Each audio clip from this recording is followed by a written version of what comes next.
उनके खिलाफ भी सवाल उठाना चाहिए। और दूसरी बात, मेरा सवाल यह भी है कि अगर पश्चिम बंगाल और असम में ईसी और बाकी चीजें गलत है, तो फिर ये चीजें जाकर धीरे धीरे जाकर साउथ की तरफ सही हो जाती हैं, तमिलनाडु में सही हो जाती है, केरलम में सही हो जाती है। आप लोग उस पर भी क्यों नहीं सवाल उठाते हैं? कोई भी पूछेगा। मैं एक बार आती हूं आपके पास, मेरे साथ विशाल जी की भी मौजूदगी है।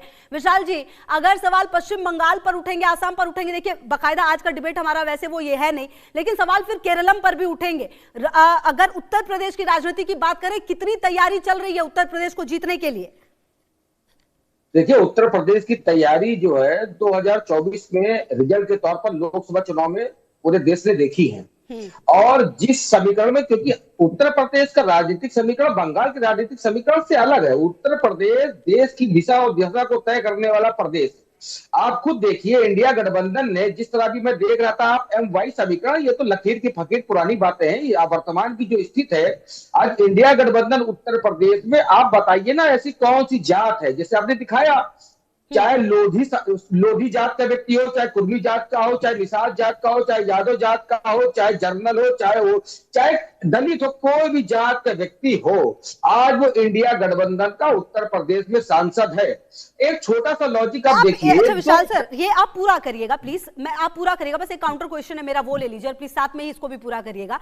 क्या सचमुच कोई इंडी गठबंधन है आप लोगों का? मतलब जब तक पश्चिम बंगाल में चुनाव चल रहा था तब तक आप लोग सब अपना अपना चुनाव लड़ रहे थे। अब जैसे ही चुनाव खत्म हुआ, उसके बाद ममता बनर्जी कह रही है मेरी अखिलेश यादव से बात हुई, राहुल गांधी उधर से बातचीत कर रहे हैं, उससे पहले जो है आरोप लगा रहे थे कि हम ही बीजेपी को बस टक्कर दे सकते हैं। आप लोग सचमुच कोई गठबंधन है, या फिर आप लोग टाइम के हिसाब से, अपने कंफर्ट के हिसाब से डिसाइड करते हैं, अच्छा अब इंडी गठबंधन का टाइम आ गया, अच्छा अभी हमें अलग अलग लड़ना होगा, ऐसा है क्या?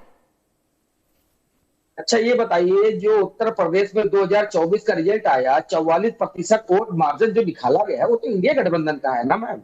जो हम चर्चा विधायकों सांसदों की कर रहे हैं, जो भारतीय जनता पार्टी को बिल्कुल धरातल पर लाने का काम उत्तर प्रदेश में किसने किया था? इंडिया गठबंधन ने किया था। अब वो देखने का नजरिया और चश्मा अलग अलग है। अब दिक्कत क्या है कि आज जो वोट बैंक है वो किसी भी चैनल पे बैठ के नहीं तय होता।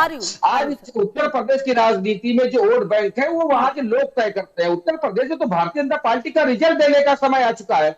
बंगाल का परिदृश्य अलग था, उत्तर प्रदेश का अलग है। उत्तर प्रदेश में जवाब देंगे कि योगी आदित्यनाथ जी के नेतृत्व में, मोदी जी के नेतृत्व में, क्योंकि मतलब पूरी बात हो जाने दीजिए, क्योंकि आज देखिए अपराध की दृष्टि से जो टॉप 10 जिले हैं उत्तर प्रदेश में, उसमें हमारे प्रधानमंत्री का भी क्षेत्र आता है, उत्तर प्रदेश की राजधानी भी टॉप पे है, प्लस योगी जी हमारे मुख्यमंत्री का भी क्या कहते हैं गृह जनपद आता है। तो आज सवाल बड़ा है, क्योंकि अभी मुद्दों पे आऊंगा तो मुद्दे पे पूरी भारतीय जनता पार्टी जो है अभी वो बिल्कुल भागती हुई नजर आएगी, क्योंकि उत्तर प्रदेश में जो रोजगार है और बिल्कुल आप ये बात बिल्कुल देखिए विशाल जी, इस बात से तो इत्तेफाक रखना ही पड़ेगा। पश्चिम बंगाल में तो आपने ये बताया अतुल जी कि हम ये करेंगे, हम ये करके देंगे, लेकिन अब जवाब देने की बारी है कि आपने क्या किया है और आप कहां कहां पर प्रदेश को लेकर आए। मैं आऊंगी सर आपके पास, आप कुछ कहना भी चाहते थे, बस चर्चा में राजलक्ष्मी जी को शामिल कर लूं, फिर मैं आपके पास आती हूं। राजलक्ष्मी जी, उत्तर प्रदेश का चुनाव अपने आप में सबसे दिलचस्प चुनाव होता है, सबसे महत्वपूर्ण चुनाव होता है पूरे देश में,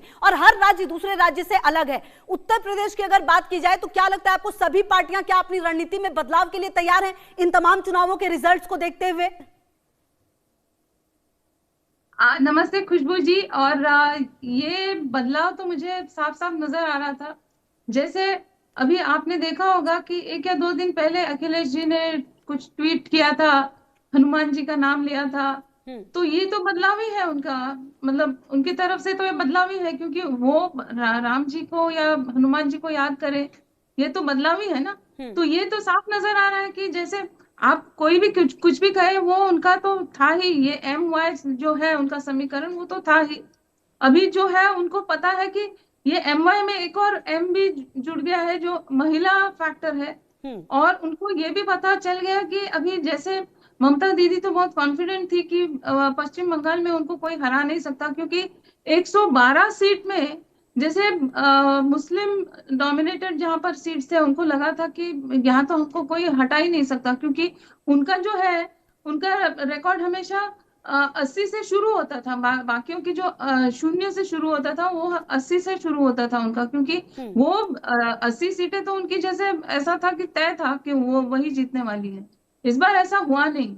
तो अभी सभी राजनीतिक पक्षों को ये है कि मुसलमानों को हम अपीजमेंट से ऐसा कुछ ये गृहित नहीं ले सकते कि ये हम हमें ही वोट देंगे। ठीक है। और हिंदुओं को जो है वो हिंदू वोट का जो है वो कंसोलिडेशन हो रहा है, तो इसीलिए ये सब जो है ये बदलाव साफ नजर आ रहा है खुशबू जी। जी बिल्कुल ठीक है। चलिए अतुल जी आपको जवाब भी देना चाह रहे थे और मेरा सवाल आपसे ये भी है कि इस बार का जो आपका चुनाव है उत्तर प्रदेश का सर, इसमें आप लोगों की जवाबदेही है। जो जवाब विपक्ष की तरफ से जो सवाल रखे जाएंगे जवाब उसका भी देना होगा। जनता की एक्सपेक्टेशन पर आप कितने खरे उतरे हैं जवाब उस पर भी देना होगा, क्योंकि पश्चिम बंगाल में तो आपने बताया जाकर कि भाई हम ये करेंगे, हम गुंडागर्दी से जो है वो निजात दिलाएंगे, हम ये करेंगे वो करेंगे। लेकिन यहां पर आपको बताना होगा आपने क्या किया। दो बार मौका मिला आपको, आपने किया क्या?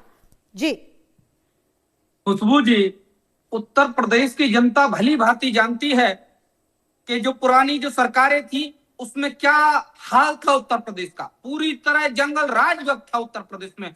खुशबू जी, उस समय माताएं बहनें शाम के समय निकलती भी नहीं थी आवाज से अपने घरों से, क्योंकि उनको पता था कि यदि वो घर से निकलेंगी तो गुंडे आएंगे, उनसे लूटपाट करेंगे, और जिस गाड़ी में गुंडे आएंगे उस गाड़ी में समाजवादी पार्टी का झंडा लगा हुआ होगा। और जब वो महिला अपनी शिकायत लेके थाने में जाएगी तो पुलिसकर्मी भी समाजवादी पार्टी के जो गुंडे हैं उनके साथ देने का काम करेंगे। और खुशबू जी, मैं आपको बता देना चाहता हूं, उत्तर प्रदेश की जनता ने देखा है हमने कैसे बड़े बड़े बाहुबली, बड़े बड़े माफियाओं को मिट्टी में मिलाने का काम किया, हमने लाइन ऑर्डर कैसे करने का काम किया, हमने महिलाओं के प्रति कैसे सुरक्षा का माहौल उत्तर प्रदेश में क्रिएट किया है। उत्तर प्रदेश की जनता भली भांति जानती है। और उत्तर प्रदेश की जनता 2027 में भारतीय जनता पार्टी को प्रचंड बहुमत के साथ जिता रही है। और खुशबू जी, मैं आपको बता देना चाहता हूं, ये विपक्ष के वो लोग हैं जो महिला आरक्षण बिल का विरोध करते हैं और पार्लियामेंट में उसको महिला आरक्षण बिल को रोकने का काम किया। खुशबू जी, वह दृश्य ऐसा था जैसे द्रौपदी का चीरहरण हुआ था, इस प्रकार इन्होंने बिल का चीरहरण करने का काम किया। पूरे देश की महिलाओं में बहुत आक्रोश है विपक्ष के प्रति। आपने देखा इसका भली भांति उदाहरण, बंगाल में सफाया कर दिया, आसाम में सफाया कर दिया।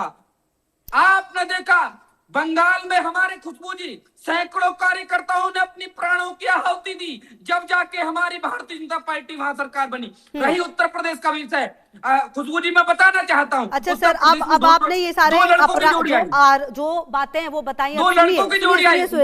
एनसीआरबी की एक रिपोर्ट है 2024 की, उसकी नवीनतम आंकड़े हैं जिसमें प्रति व्यक्ति अपराध दर की अगर बात करें तो उत्तर प्रदेश 7.4 के साथ नंबर 1 की पोजीशन पे, दूसरे पे। मैं खुशबू जी वही बता रहा हूँ आपको, मैं खुशबू जी वही बता रहा हूँ। क्या बता रहे थे, उत्तर प्रदेश में 2 लड़कों की जोड़ी आई, 2 लड़कों की जोड़ी आई विधानसभा में, वो भी फेल हो गई।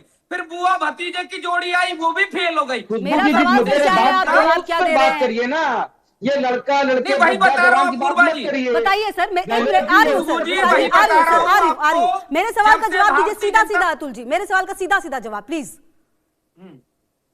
जब से भारतीय जनता पार्टी की सरकार बनी है, महिलाओं के प्रति अपराध बहुत घटा है, प्राचीन सरकारों में बहुत ज्यादा था। अच्छा, और खुशबू, तो ये आंकड़े झूठे हैं? एनसीआरबी के ये आंकड़े प्रति व्यक्ति अपराध के ये झूठे हैं क्या? नहीं, मैं आपकी बात को इग्नोर नहीं कर रहा हूं, पर पुरानी सरकारों में जितना महिलाओं के प्रति अत्याचार होता था, हमारी सरकार में बहुत हद तक सर देखिए, अब आप वही वाली बात कर रहे हैं कि आप कितना भी कर ले आप ढक नहीं पा रहे, क्योंकि आप नंबर 1 उत्तर प्रदेश आया है, जो रिकॉर्ड है उसमें आपको इस चीज को चेंज करना पड़ेगा, इस नैरेटिव को, क्योंकि अपराध मतलब उत्तर प्रदेश। अगर ये रिकॉर्ड, ये आप ही लोग एनसीआरबी का जो डेटा है वो सामने आता है, ये कोई विपक्ष तो लेकर नहीं आ गया है ना सर, तो जवाब आपको यहाँ पर देना होगा, क्योंकि पश्चिम बंगाल में तो आपने कह दिया हम अपराध मुक्त कराएंगे, हम गुंडागर्दी से मुक्त कराएंगे, जहां पर है वहां पर अपराध नंबर 1 आ रहे हैं। हम उस पर काम कर रहे हैं और बहुत जल्द ये रिकॉर्ड सुधरेगा। हमने माफियाओं को मिट्टी में मिलाने का काम करते हैं। ठीक है, आती हूँ अतुल जी अब आपके पास। विशाल जी भी कुछ जवाब देना चाह रहे थे, विशाल जी जवाब दीजिए। लेकिन बड़ी बात तो ये भी है, सत्ता पक्ष तो ये कहता है कि भाई हमारे समय में कम से कम रिकॉर्ड तो आते हैं, हम सब कुछ लेकर तो सामने आते हैं, आप लोग तो रिकॉर्ड ही नहीं लेकर आते थे। अब इतने सालों से सत्ता से दूर है इन बड़े राज्यों से, आखिरकार रणनीति क्या है वापसी की? विशाल जी, फिर मैं कपिल सर आपके पास भी बात है। तो आज जिस पे ये महिला आरक्षण पे बात कर रहे थे, तो आज भारतीय जनता पार्टी को